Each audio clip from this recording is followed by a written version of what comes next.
Seorang pengendara motor berseragam TNI terekam kamera saat melintasi jembatan Suramadu, Jawa Timur, melalui jalur mobil. Aksi tersebut menuai sorotan warganet setelah videonya beredar luas di media sosial. Padahal, jembatan Suramadu sudah memiliki dua jalur terpisah, masing-masing untuk sepeda motor dan kendaraan roda 4 atau lebih. Ketentuan itu dibuat untuk mengurangi risiko kecelakaan, mengingat jalur mobil merupakan jalur cepat.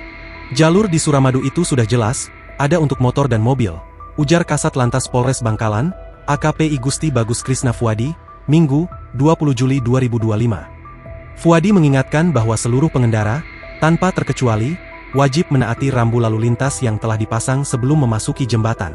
Kami harap para pengendara bisa menaati aturan yang ada demi keselamatan diri sendiri dan pengguna jalan lain, imbuhnya. Fuadi juga menekankan pentingnya kesadaran berlalu lintas yang tidak hanya muncul saat ada razia atau patroli petugas. Harapan kami, masyarakat memiliki kepedulian terhadap keselamatan berkendara sehingga aturan lalu lintas bisa ditaati dan tingkat fatalitas kecelakaan bisa dihindari, tutupnya.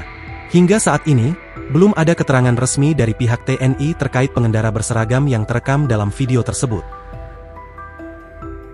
Download Tribun X sekarang, menghadirkan lokal menjadi Indonesia.